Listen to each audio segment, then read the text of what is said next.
بسم اللہ الرحمن الرحیم۔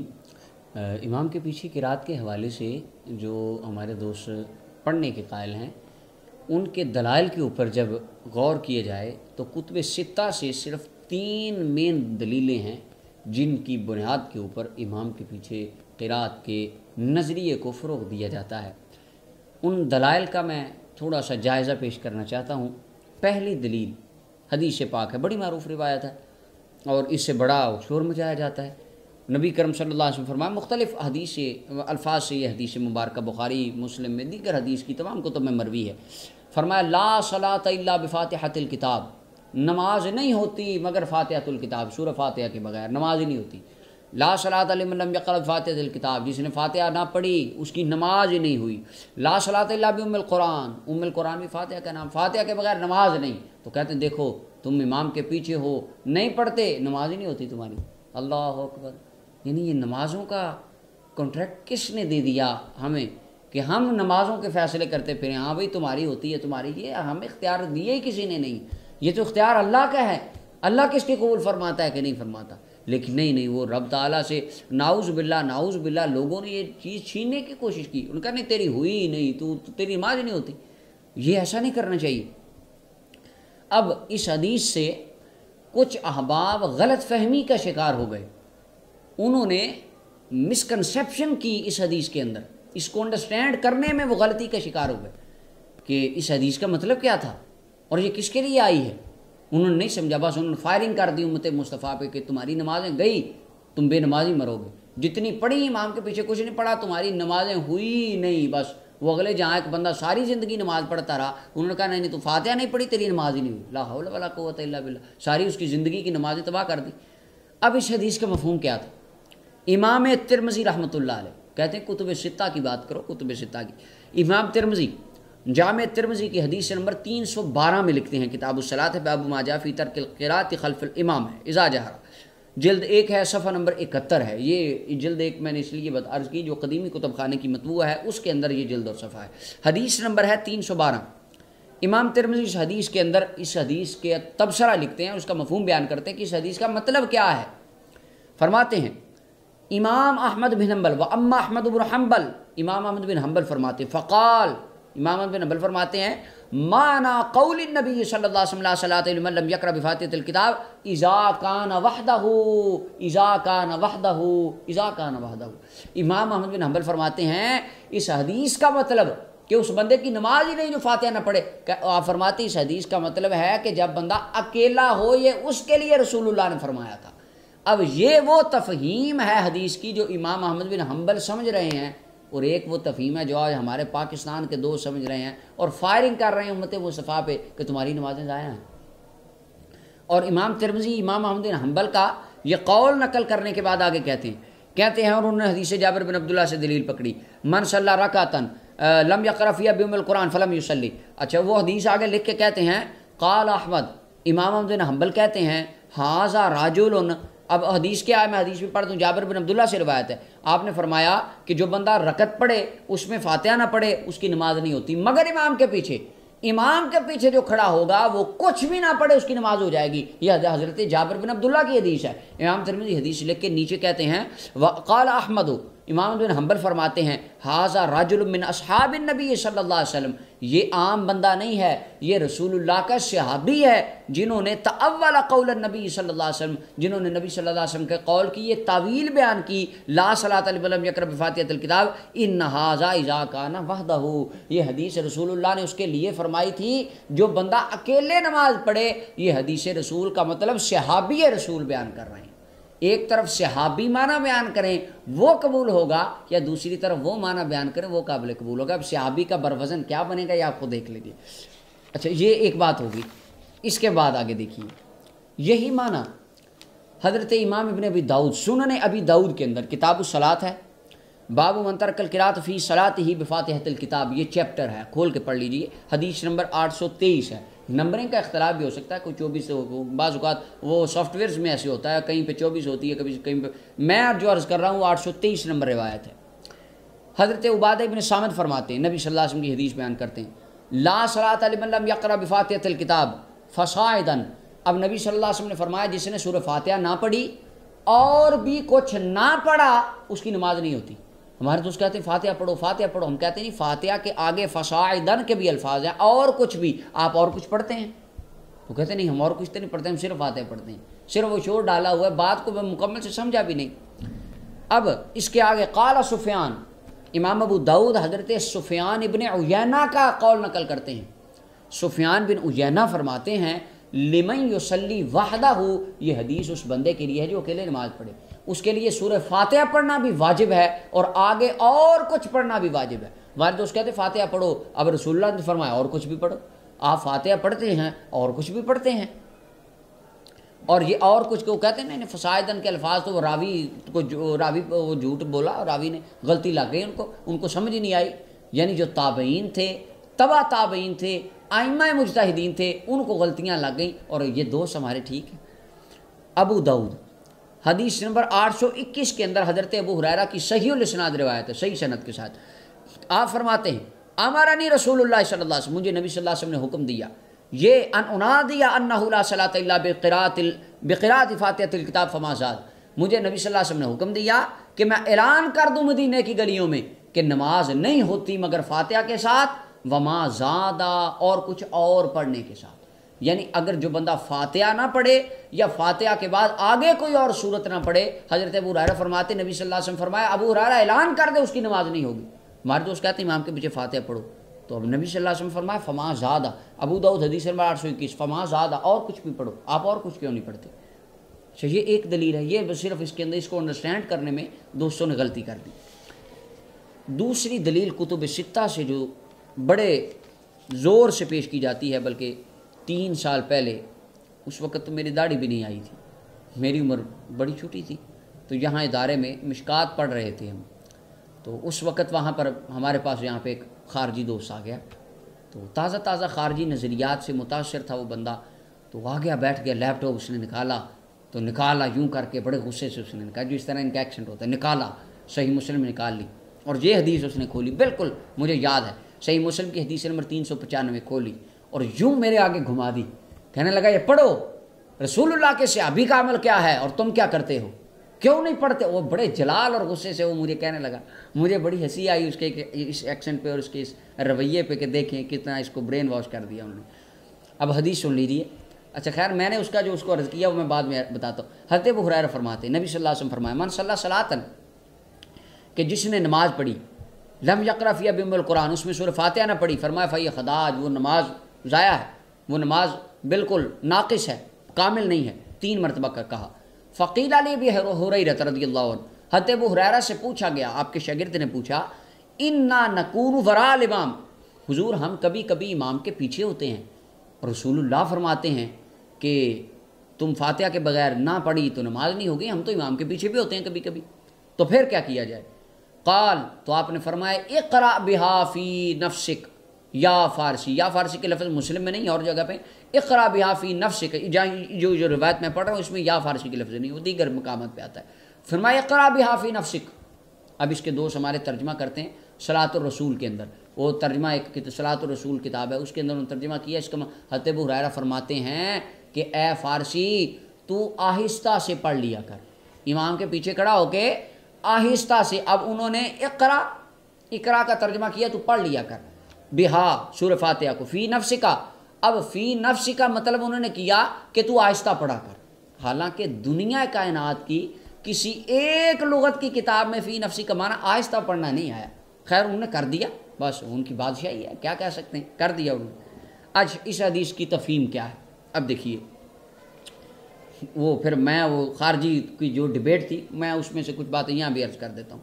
سب سے پہلے تو اس حدیث کو سمجھیے، یہ اب حضرت ابو ہریرہ رضی اللہ تعالی عنہ کا ذاتی قول ہے، نبی صلی اللہ علیہ وسلم کا فرمان نہیں ہے، رسول اللہ نے نہیں فرمایا کہ بھئی تم امام کے پیچھے ہو تو اقرا بہا فی نفسک، نہیں، بلکہ حضرت ابو ہریرہ کا فرمان ہے رضی اللہ، صحابی رسول کا۔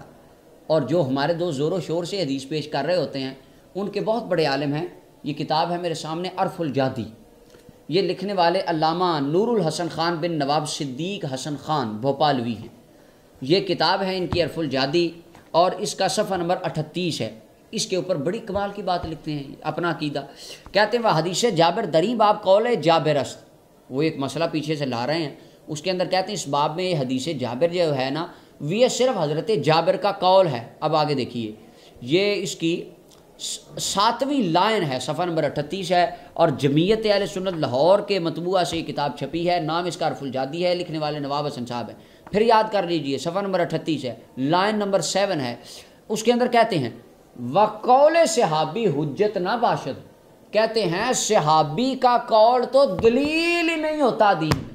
یہ مولانا نواب حسن صاحب کہتے ہیں، یہ انہیں وہی عالم ہے جو کہہ رہے ہوتے پڑھو تم نماز نہیں ہوئی۔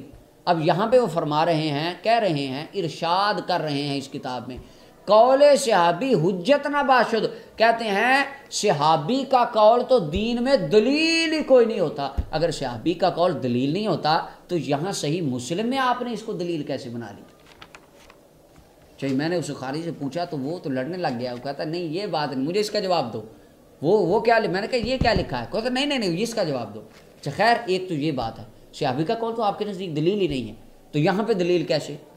چلے بن گیا، اس کا یہ سوال ہے، اس کے جواب کے منتظر ہے۔ دوسری بات، حضرت ابو ہریرہ رضی اللہ عنہ نے فرمایا اقرأ بها فی نفسک، اس کا کیا مطلب ہے؟ اقرا کا کیا مطلب ہے؟ قرأن، قاف را حمزہ، اس کا کیا مطلب ہے؟ لغت کی کتابوں میں اس کے معنی آتی ہیں، معنی آتے ہیں کہ قرأ کا مطلب یہ بھی ہے نظر کے ساتھ، نگاہ کے ساتھ کلمات کے پیچھے اپنی نگاہ کو دوڑانا، ناطق بہا اولا، ناطق بہا اولا، بندہ ان کلمات کو زبان سے پڑھے یا نہ پڑھے، یعنی وہ جو سامنے لکھا ہو، مثال کے طور پہ میرے سامنے یہ ہے الدر المنصور ہے، اس کے اوپر یہ ہے، میں یہ دیکھ رہا ہوں، غور کر رہا ہوں، سمجھ رہا ہوں، میک سینس بات میرے کر رہی ہے، علماء فرماتے ہیں یہ بھی قراءت ہے، اس کے اوپر بھی قرأ کا اطلاق کیا جاتا ہے۔ اب دیکھیے، اب یہاں قرأ کا کیا مطلب نکلا؟ غور کرنا، فکر کرنا، اس کے اندر ڈوبنا۔ اب قرآن میں اقرأ کا مطلب کیا آیا؟ قرآن کریم سورہ الگ کی پہلی وحی، فرمایا اقرأ بسم ربک الذی خلق، پڑھو اپنے رب کے نام سے جس نے تجھے پیدا کیا۔ اب دیکھیے، یہ آیت نازل ہو رہی ہے نبی صلی اللہ علیہ وسلم پر، اور یہ آیت آقا کریم علیہ السلام، یہ دنیا کائنات کے آخر تک آنے والے لوگوں کے لیے ہے، اور جس ایریے میں یہ قرآن اتر رہا ہے وہ مشرکوں کا ہے، سارے بت ہیں، بت پجاری، بتوں کے پجاری ہیں، کعبۃ اللہ میں بت پوجنے والے ہیں۔ اب ان کو کیا کہا جا رہا ہے؟ اقرأ بسم ربک الذی خلق، اپنے رب کا نام پڑھو جس نے تمہیں پیدا کیا۔ اب دیکھیے، کیا یہاں پر مقصد یہ تھا کہ رب کا نام پڑھو؟ صرف یہ مقصد تھا؟ اس کی سادی سی مثال سمجھیے، میرے یہاں محلے میں کوئی عیسائی ہے، ہندو ہے، سکھ ہے، یہودی ہے، میں اس کے پاس جاؤں، اس کا دروازہ نوک کروں، وہ باہر آئے، میں کہوں پڑھ بسم اللہ الرحمن الرحیم، وہ پڑھ لے بسم اللہ الرحمن الرحیم، میری عزت کی وجہ سے پڑھ لے، حیا کی وجہ سے پڑھ لے، جس وجہ سے بھی پڑھ لے، اچھا وہ پڑھ لے، اس سے کیا ہوگا؟ اب اس کو سوال ہے کہ اس نے بسم اللہ پڑھ لی، سے کیا ہوگا؟ کیا وہ مسلمان ہو جائے گا؟ کیا وہ دار اسلام میں داخل ہو جائے گا؟ نہیں، کچھ نہیں ہوگا، صرف اس نے پڑھ لیا تو کیا بس مقصد ہو گیا پورا؟ قرآن کہہ رہا ہے اقرأ بسم ربک الذی خلق، پڑھو، کیا مطلب؟ کیا پڑھو؟ صرف پڑھنے سے کیا مقصد پورا ہو جائے گا؟ کافر اگر کہہ لے اللہ اللہ تو اس سے کافر مسلمان ہو جائیں گے؟ کیا ہوگا؟ غور کیا جائے تو یہاں پر در حقیقت، اور مفسرین کرام نے اس کی توجیہ کی، اقرأ بسم ربک الذی خلق، فرمایا پڑھو، اور پڑھنے کا مقصد یہ نہیں ہوتا کہ رٹا پھیرو، نہیں، فرمایا غور کرو اس اللہ کے نام پہ، الذی خلق، جس نے تمہیں پیدا کیا۔ جب تم غور کرو گے اپنے رب کے نام میں، اللہ کون ہے، تم پہاڑوں کو، ان کہکشاؤں کو، ان صحراؤں کو، ان بادلوں کو، بے ستون آسمان کو، زمین کو، اور رات دن کے آنے جانے کو، ان کے اندر جب غور کرو گے نا تو تمہیں پتہ چل جائے گا کہ واقعی تمہارا رب اللہ ہے جس نے تمہیں پیدا فرمایا۔ تو یہاں پر اقرا کا معنی صرف پڑھنا ہی نہیں ہے، یہاں پر اقرا کا معنی ہے ذات خداوندی میں غور کرنا، قدرت خداوندی کے کرشموں میں غور و فکر کر کے رب کا نام پڑھنا، پھر تمہیں پتہ چل جائے گا تمہارا خالق حقیقی کون ہے۔ اور آگے فرمایا الذی علم بالقلم علم الانسان ما لم یعلم، اور فرمایا اقرا وربک الاکرم، پڑھ، غور کر ذرا اپنے رب کے نام میں. جب تو غور کرے گا نا اس کے نام میں تو تو نتیجے پر پہنچے گا ربو کا اکرم، تیرا رب بڑا کریم ہے، بڑا مہربان ہے، بڑی رحمت والا ہے. تو یہاں پر اقرا کے ساتھ ان کو صرف پڑھایا ہی نہیں جا رہا، پڑھنا بھی اس کا معنی ہے، لیکن ساتھ ساتھ ان کو غور کی طرف دعوت دی جا رہی ہے. پتہ چلا کبھی کبھی اقرا کا معنی غور و فکر کرنا بھی ہوتا ہے. قرآن کریم کی ایک دوسری آیت سورہ بنی اسرائیل کی آیت نمبر 13 اور 14 اللہ کا قرآن وَكُلَّ إِنسَانٍ أَلْزَمْنَاهُ طَائِرَهُ فِي عُنُقِهِ وَنُخْرِجُ لَهُ يَوْمَ الْقِيَامَةِ كِتَابًا يَلْقَاهُ مَنشُورًا. فرمایا ہم نے ہر انسان کی وہ تقدیر لکھ کے اس کے گلے میں لٹکا دی. آگے اللہ تعالیٰ فرماتے وہ قیامت کے دن نکالی جائے گی. پھر فرمایا جب وہ نامہ اعمال نکل آئے گا سارا معاملات، کیا کہا جائے گا؟ اقرا کتابک. فرمایا یہ نامہ اعمال دیا جائے گا اور کہا جائے گا اقرا، یہ پکڑ اور اس کو پڑھ لے. کفا بنفسک الجوم. اچھا پڑھنے سے کیا ہوگا؟ نامہ اعمال میں کیا ہے؟ نیکیاں ہیں. نامہ اعمال میں گناہ ہیں. میں کتنا گناہ گار ہوں یہ مجھے پتہ ہے، میں کتنی نیکیاں کرتا ہوں یہ بھی مجھے پتہ ہے. اللہ تعالیٰ ہم سب کے گناہوں کو معاف فرمائے، نیکیاں قبول فرمائے. ہم سب کو پتہ ہے، آپ کو پتہ ہے آپ کتنی نیکیاں کرتے ہیں، کتنے گناہ کرتے ہیں، پتہ ہے. تو وہاں پر نامہ اعمال صحیفہ دیا جا رہا ہے، یہ لو اقرا پڑھ لے. پڑھنے سے کیا ہوگا؟ مجھے تو پہلے پتہ ہے میں کتنا گناہ گار ہوں، کتنی نیکیاں ہیں مجھے پتہ ہے. تو پڑھنے پڑھانے کا کیا مقصد ہے؟ وہاں پر میں فرمایا اقرا، یہ پکڑ اور ذرا نامہ اعمال کے اندر غور و فکر کر لے. تجھے پتہ اور جب تو غور و فکر کر لے گا تو تو نتیجے پر پہنچے گا. کفا بنفسک الجوم علیک حسیبا. تجھے پتہ چل جائے گا کہ تجھے جنت جانا چاہیے کہ جہنم جانا چاہیے. یہ تو جب غور و فکر کرے گا نا تو تجھے پتہ چل جائے گا. پڑھنے سے کیا؟ پڑھنے تو پہلے ہی پتہ ہے اس کو. تو یہاں پر اقرا کا معنی قرآن کے اندر جو آیا ہے وہ غور و فکر کرنا ہے. تو حضرت ابو ہریرہ نے فرمایا جب تو امام کے پیچھے ہو اقرا بہا فی نفسک، اپنے دل میں امام پڑھ رہا ہو تو اپنے دل میں ان آیات کے معنی میں ڈوب جایا کر اور قرآن کے اوپر غور کیا کر. کیونکہ قرآن کہتا ہے فاستمعوا لہ وانصتوا، جب قرآن پڑھا جائے چپ کر جاؤ اور غور سے سنو. تو حضرت ابو ہریرہ رضی اللہ عنہ کا یہ فرمان بھی اسی معنی پر محمول تھا. اچھا اب آگے دیکھیے اقرا کا معنی فرمایا غور و فکر کیا کر. کہتے نہیں یہ آپ نے پتہ نہیں، حالانکہ قرآن کریم میں نے عرض کر دیا یہ معنی استعمال ہوا ہے.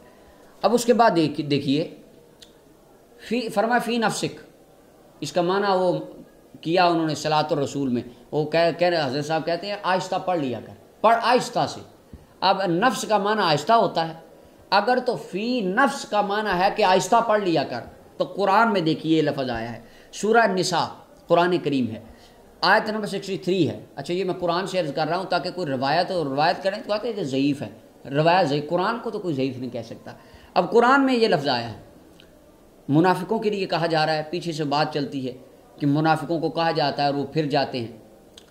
اب اللہ تعالیٰ اپنے محبوب علیہ السلام کو فرماتا ہے وَقُلْ لَهُمْ فِي أَنفُسِهِمْ قَوْلًا بَلِيغًا.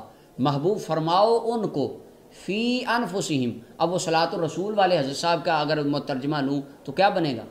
کہو ان کو آہستہ سے، یعنی ان کو تبلیغ کرو آہستہ سے، صاف بلیغ فصیح تبلیغ آہستہ سے. اچھا اب تبلیغ اگر آہستہ سے کرنی ہے تو اس تبلیغ کا کیا فائدہ ہے؟ اب دیکھیے کیا وہ فی نفس کا والا معنی یہاں پر ملتا ہے قرآن کے ساتھ کہ اس کا معنی کیا جائے آہستہ سے پڑھ لیا کر. اور اگر اللہ کیا اپنے محبوب کو یہ فرما رہے ہیں کہ محبوب آپ آہستہ سے تبلیغ کر دیں. اگر آہستہ سے کون سی تبلیغ ہوتی ہے؟ جس کو وہ سمجھ ہی نہ سکیں، جس کو وہ سن ہی نہ سکیں، وہ کیسی تبلیغ ہے؟ تو پتہ چلا یہاں پر مطلب فی نفسی کا مطلب قرآن کے مطابق آہستہ کہیں نہیں آیا. اب امام بخاری صحیح بخاری، صحیح بخاری، امام بخاری کیا فرماتے ہیں؟ صحیح بخاری حدیث نمبر 7405 ہے. اللہ تعالیٰ ارشاد فرمایا، حدیث قدسی ہے، فرمایا من ذکرنی فی نفسی، اور ایک روایت میں اذا ذکرنی فی نفسی، جب بندہ میرا ذکر کرتا ہے فی نفسی ہی. اس کا کیا مطلب ہے؟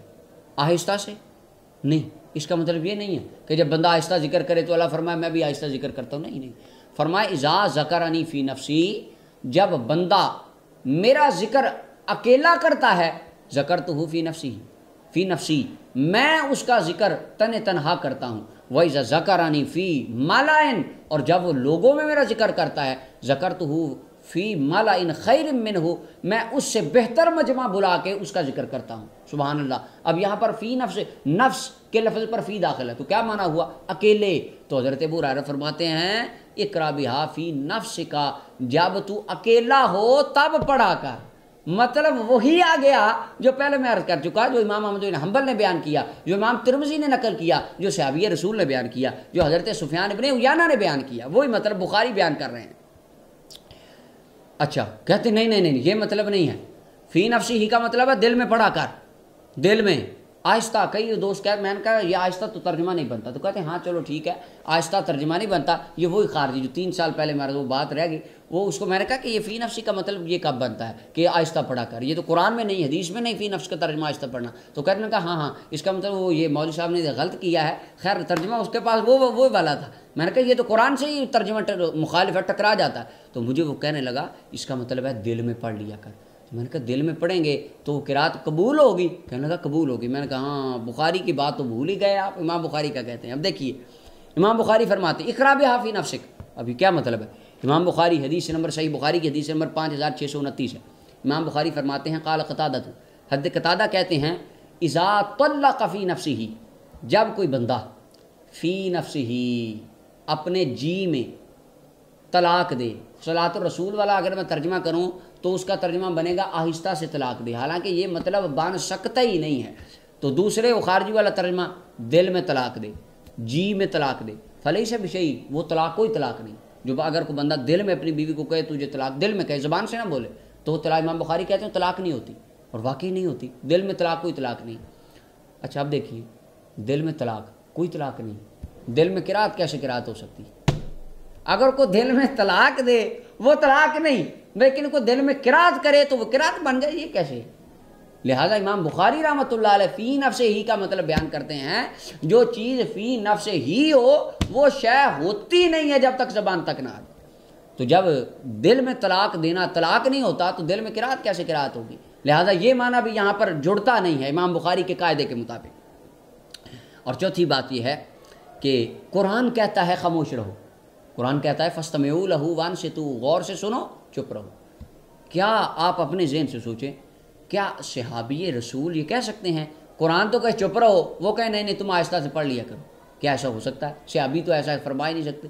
لہٰذا حضرت ابو ہریرہ رضی اللہ عنہ کے فرمانے کا مطلب یہ تھا اذا فرمایا اقرا بہا فی نفسک، جب اکیلا ہو تب پڑھ لیا کر، اگر امام کے پیچھے ہو تو اس میں غور کیا کر، خود نہ پڑھا کر۔ تو جو کہتے ہیں دل میں پڑھا کر، امام بخاری کہتے ہیں دل میں پڑھنا ہوتا ہی نہیں ہے۔ اچھا یہ 2 دلیلیں، 2 حدیثیں ہو گئی، ایک لا صلاۃ والی اور ایک حضرت ابو ہریرہ والی۔ کتب 6 کی تیسری روایت بڑی مارکۃ الرا روایت، اور اس پہ آ کے بڑے بندے ٹھہر جاتے ہیں۔ عبادہ ابن صامت فرماتے ہیں حضور کے پیچھے نماز پڑھ رہے تھے، پیچھے سے صحابہ نے بھی پڑھا، قرات شروع کر دی۔ حضور علیہ السلام نے فرمایا مجھے لگتا ہے نماز کے بعد فرمایا شاید تم میں سے کوئی پڑھ رہا تھا، ہم نے کہ جی یا رسول اللہ پڑھ رہے تھے۔ تو نبی علیہ السلام فرمایا لا تفعلوا الا بفاتحۃ الکتاب، ایسے نہ کیا کرو مگر فاتحۃ الکتاب میں، یعنی میرے پیچھے نہ پڑھا کرو مگر فاتحہ پڑھ لیا کرو، بے شک جو فاتحہ نہ پڑھے اس کی نماز نہیں ہوتی۔ اچھا اب یہ روایت ہے ابو داؤد کے اندر حدیث نمبر 823 ہے، یہ 24 ہے بعض جگہ پہ۔ اچھا یہ حدیث ہے۔ مزے والی بات، اس کے اوپر میں کوئی جرا نہیں کروں گا، ایک بات سعودی عرب کے محقق اثر اس وقت کے، جو اب تو وہ دنیا پہ نہیں رہے، حضرت علامہ البانی جنہوں نے السلسلہ الصحیحہ اور ضعیفہ لکھا، وہ کہتے ہیں اسنادہ ضعیف، یہ حدیث ہی جعلی ہے۔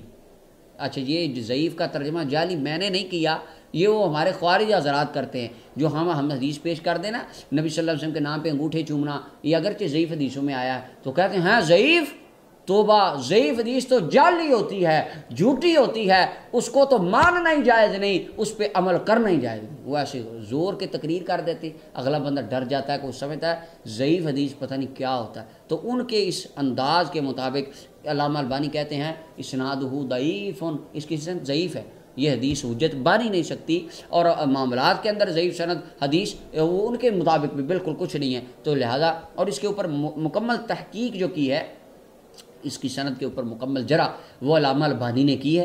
آپ وہ المحدث.com کے اوپر جا کے یہ حدیث لگائیں وہاں پر، اور وہاں پر حکم تفصیلی حضرات پڑھ لیں، وہ بہت لمبی ہے، میں اس کی ڈیٹیل میں نہیں جانا چاہتا، اتنی بات پر اکتفا کرتا ہوں۔ علامہ البانی کہتے ہیں حدیث ضعیف ہے۔ لہٰذا یہ 3 روایات تھیں جو کتب ستہ سے بڑی مارکۃ الآراء ہیں جن سے امام کے پیچھے کچھ پڑھنے کی دلیل بنائی جاتی ہے، لیکن اب خارجیوں نے جو سافٹ ویئر بنائے ہیں، نئے موبائل ایپس بنائے ہیں، ان کے اندر انہوں نے اس حدیث کو صحیح کر دیا ہے۔ بس یہ بھی بڑا ایک افسوسناک مرحلہ ہے کہ جو اپنے مطلب کی آئے ہیں موبائل میں وہ صحیح ہیں، اور جو کسی کے صحیح ہوں وہ صحیح بھی ضعیف ہیں۔ یہ بھی بڑا ایک دھوکہ ہے۔ اللہ تعالیٰ تو ہمیں سمجھنے کی توفیق عطا فرمائے۔ یہ وہ 3 روایات تھیں جن کے بڑے دلائل پیش کیے جاتے ہیں، لہٰذا میں نے ان کا مفہوم عرض کر دیا، تو یہ موضوع بھی پایا تکمیل تک پہنچا۔ اللہ تعالیٰ ہمیں قرآن و سنت کا صحیح فہم عطا فرمائے۔